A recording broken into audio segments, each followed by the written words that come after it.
नमस्कार, आपका स्वागत है स्टॉक मार्केट चैट चैनल में। इस वीडियो में बाजार के गिरावट के माहौल में सीजनल शेयर्स के बारे में चर्चा करेंगे। पहले ये समझते हैं सीजनल शेयर्स किसे कहते हैं। दोस्तों, सीजनल शेयर वो शेयर होते हैं जो पर्टिकुलर सीजन में बहुत अच्छा परफॉर्म करते हैं और जब सीजन अच्छा नहीं रहता है तो बहुत बुरा भी परफॉर्म करते हैं। इस वीडियो में वैसे स्टॉक्स जो अभी ठंड के मौसम में अच्छा परफॉर्म नहीं करते हैं लेकिन गर्मी सीजन में अच्छा परफॉर्म करते हैं, इस तरह के कंपनी को इस वीडियो में एक एक करके देखेंगे। तो पहली कंपनी से शुरू करते हैं। अब पहली कंपनी का नाम है Bosch limited. Bosch company home appliances बनाती है और ऑटो एंसिलरी प्रोडक्ट भी बनाती है। कंपनी का प्रोडक्ट का प्राइस थोड़ा कॉस्टली रहता है, कंपनी का शेयर प्राइस भी हाई है, लेकिन हाल की गिरावट में थोड़ा सस्ता हो गया है। इस शेयर का 52 वीक हाई 39,000 था। अभी बॉस का करंट शेयर प्राइस 27,000 में ट्रेड कर रहा है। दो अभी भी अमाउंट वाइज तो महंगा ही है, शेयर 27,000 का शेयर है। बॉस कंपनी के प्रोडक्ट्स थोड़ा कॉस्टली होते हैं, प्रोडक्ट भी अच्छे होते हैं, कॉस्टली होते हैं। तो बॉस के होम अप्लायंसेस प्रोडक्ट हैं refrigerator, dish washers, dryers, cooking and baking machine, mixer grinders. ज्यादातर प्रोडक्ट्स प्रीमियम क्वालिटी के होते हैं। कंपनी भी अच्छी है और स्टॉक की बात करें तो हाई से 30% डाउन है प्राइस स्टॉक का। कंपनी का मार्केट कैप अच्छा है, 80,000 करोड़ के करीब है। कंपनी का डेट 31 करोड़ है जो कि नेग्लिजिबल है compare to market cap. Company के पास रिजर्व्स देखिए 12,708 करोड़ है, बहुत अच्छा है। जिस कंपनी के रिजर्व्स अच्छे रहते हैं तो बोनस दे सकती है इस तरह की कंपनी फ्यूचर में। इस कंपनी का पास्ट रिकॉर्ड देखें तो कंपनी ने अभी तक 4 बार बोनस दिया है और रेशियो भी बोनस का अच्छा है। और जिसके पास रिजर्व्स अच्छे होते हैं तो वो डिविडेंड भी देने के लिए जानी जाती है। तो इसलिए इस शेयर में देखिए, आप बॉश शेयर में लास्ट 3 इयर्स का डेटा में देखिए, 100 लेके 280 रुपए तक का डिविडेंड दिया है कंपनी ने। अब कंपनी को रिजल्ट्स को देखते हैं। दिसंबर क्वार्टर का तो डाउन था लास्ट दिसंबर क्वार्टर से, और लास्ट सितंबर 2024 से भी कमी आई है इसके रिजल्ट में। इसी कारण ये स्टॉक में गिरावट आई है, लेकिन ओवरऑल कंपनी एक प्रॉफिटेबल कंपनी है। अभी ऑटो कंपनियों के गाड़ियां कम बिक रही है तो इसका भी इंपैक्ट इस शेयर पर आया है। अब शेयर होल्डिंग पैटर्न की तरफ चलते हैं। शेयर होल्डिंग पैटर्न इस कंपनी का शानदार है। 70% प्रमोटर के पास है, एफआईआई के पास 6% से ज्यादा का स्टेक है, वही डीआईआई के पास 16% का स्टेक है और पब्लिक रिटेलर के पास 7.45% का स्टेक है। बॉस एक अच्छी कंपनी है। हाल के गिरावट के कारण शॉर्ट टर्म और लॉन्ग टर्म दोनों के लिए ये अच्छा शेयर है। Then come to next share जो एक सीजनल शेयर है, Bajaj Electricals. Bajaj Electricals FMEG company है। एफएमईजी मतलब फास्ट मूविंग इलेक्ट्रिकल गुड्स। दो सेगमेंट से मेजर रेवेन्यू आते हैं बजाज इलेक्ट्रिकल्स कंपनी का। कंज्यूमर प्रोडक्ट से आते हैं 77% और लाइटिंग सॉल्यूशन से 23%। कंज्यूमर प्रोडक्ट्स में सीजनल प्रोडक्ट हैं, फैन हो गए, कूलर्स हो गए। 77% में 25% तो ये कंस्टिट्यूट करते हैं फैंस और कूलर।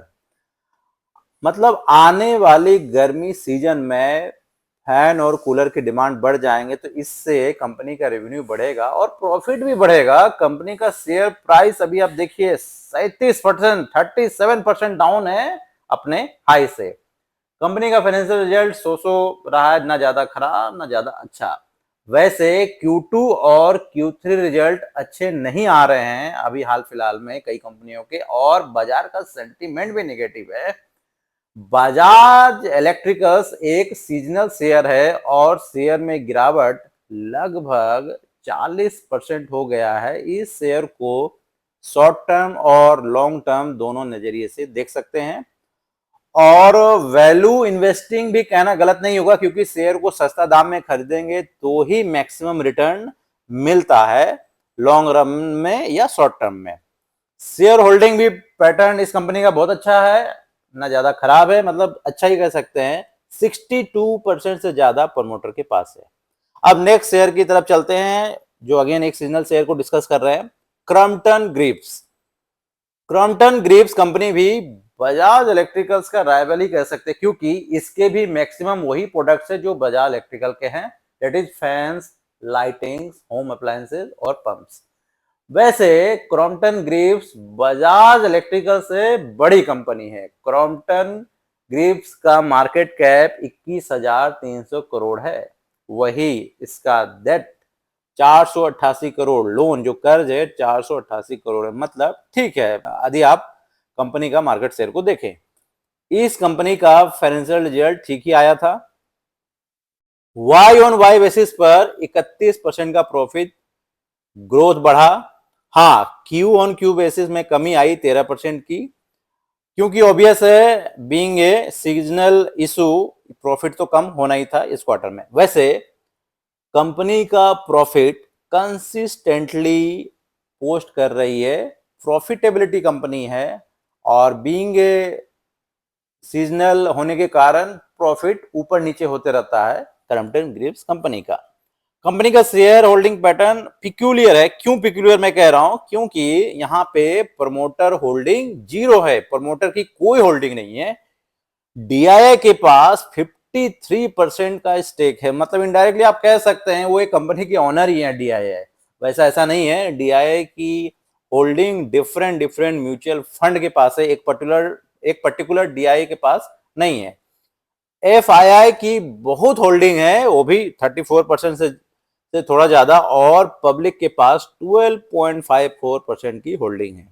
दोस्तों, प्रमोटर की होल्डिंग जीरो है ये अच्छा नहीं माना जाता, लेकिन कंपनी का बिजनेस अच्छा है। शॉर्ट टर्म के लिए देख सकते हैं, मार्च क्वार्टर और जून क्वार्टर में रिजल्ट बेहतर आएंगे तो कंपनी का शेयर भागने लगेगा। अब नेक्स्ट शेयर की तरफ चलते हैं, Hatsun agro products. Hatsun agro products dairy business में और आइसक्रीम बिजनेस में डील करती है। डेयरी का बिजनेस तो रेगुलर रहता है, मतलब ये 12 महीने चलता है, पर आइसक्रीम का बिजनेस सीजनल रहता है, इसलिए शेयर प्राइस में गिरावट आती है जब आइसक्रीम का बिजनेस नहीं चलता है। कंपनी का क्वार्टरली रिजल्ट देखिए, सितंबर और दिसंबर क्वार्टर में रिजल्ट डाउन रहता है, क्योंकि उस समय आइसक्रीम का सेल डाउन रहता है। 2 साल का डेटा देखिए, मार्च 2023 में 25 करोड़ का प्रॉफिट था, वही जून 2023 में 80 करोड़ हो गया। क्यों? आइसक्रीम बिजनेस इंक्रीज हो गया। वही मार्च 2024 में देखिए 52 करोड़ का प्रॉफिट था, और जून 2024 में देखिए 131 करोड़ हो गया। 2.5 टाइम्स जंप हो गया प्रॉफिट में। बाकी क्वार्टर में प्रॉफिट सो रहता है। हैट्सन एग्रो प्रोडक्ट्स एक सीजनल बेस्ड कंपनी है। इसका शेयर होल्डिंग पैटर्न भी अच्छा है, प्रमोटर के पास मोर देन 73% है, a very good sign for any company.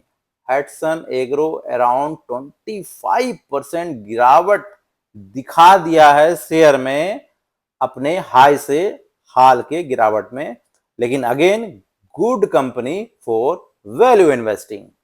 Move to next share, TTK Prestige.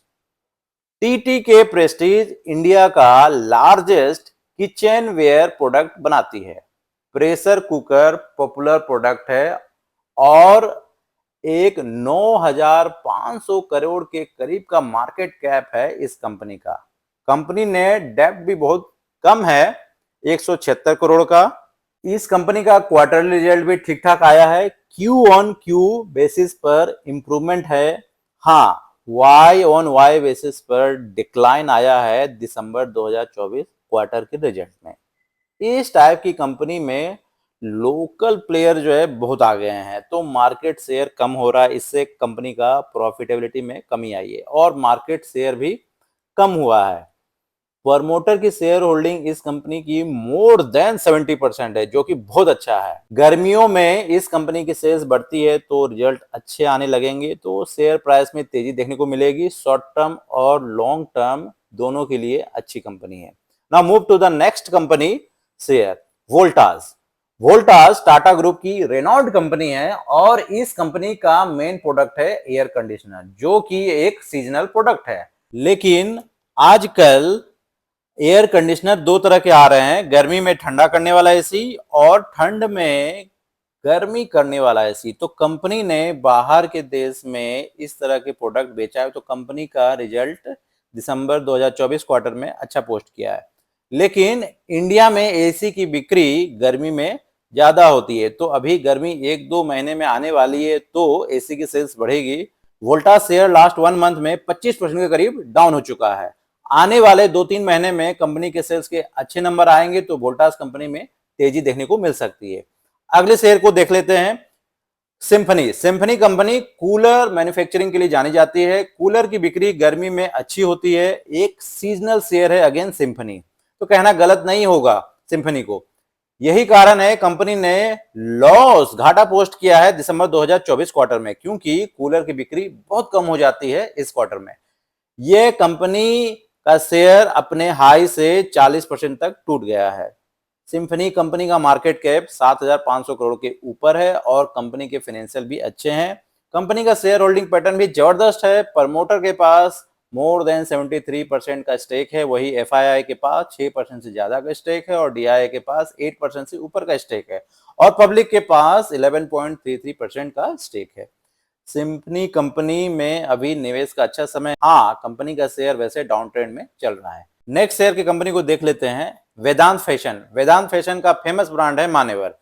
जब शादियां रहती है तो कंपनी के सेल्स अच्छे रहते हैं, इसलिए क्वार्टरली रिजल्ट में देखिए मार्च क्वार्टर और दिसंबर क्वार्टर में सेल्स अच्छे रहते हैं कंपनी का। अभी वैसे मार्केट का सेंटीमेंट निगेटिव है, तो कंपनी का शेयर प्राइस अपने हाई से 40% डाउन हो गया है। अभी कंपनी का शेयर 52 वीक लो में ट्रेड कर रहा है, उसके करीबी ट्रेड कर रहा है। कंपनी शॉर्ट टर्म में अच्छा रिटर्न दे सकती है या एक कंटिन्यूअस प्रॉफिटेबल कंपनी यदि इसका आप क्वार्टरली रिजल्ट देखें तो। वेदांत फैशन का शेयर होल्डिंग पैटर्न भी अच्छा है, अराउंड 75% स्टेक प्रमोटर के पास है। डीआईआई और एफआईआई के पास 10% से ऊपर का स्टेक है, वही पब्लिक के पास केवल 4% का ऊपर का स्टेक है। इस कंपनी को आप रडार में रख सकते हैं। एक और कंपनी को डिस्कस कर लेते हैं, वर्लपूल। वर्लपूल कंपनी अभी न्यूज में थी क्योंकि कंपनी अपने 20% स्टेक बेचने वाली है मिड ईयर या 2025 के एंड तक। इस कारण उस दिन जिस दिन कंपनी ने ये फाइलिंग किया था सेबी एक्सचेंज में, तो कंपनी का शेयर में 20% का लोअर सर्किट लग गया था। शेयर होल्डिंग पैटर्न देखिए कंपनी का अभी 51% है। इसको बेचेंगे 20% इसमें, तो कंपनी का स्टेक घटकर कितना हो जाएगा, 31% हो जाएगा। वर्लपूल कंपनी का कहना है स्टेक बेचकर पूरा पैसा टेक्नोलॉजिकल एक्सपेंशन और बिजनेस ग्रोथ में लगाएगी। बस स्टेक सेल ही इस कंपनी का एक नेगेटिव न्यूज है हाल फिलहाल में जो आई है। डीआईआई की होल्डिंग भी अच्छी है, अराउंड 31%। ज्यादातर डीआईआई म्यूचुअल फंड में ही निवेश किए हैं। ये भी कंपनी होम अप्लायंसेस बनाती है, washing machine, refrigerator, air conditioner. Refrigerator और एयर कंडीशनर गर्मी में अच्छी सेलिंग होती है।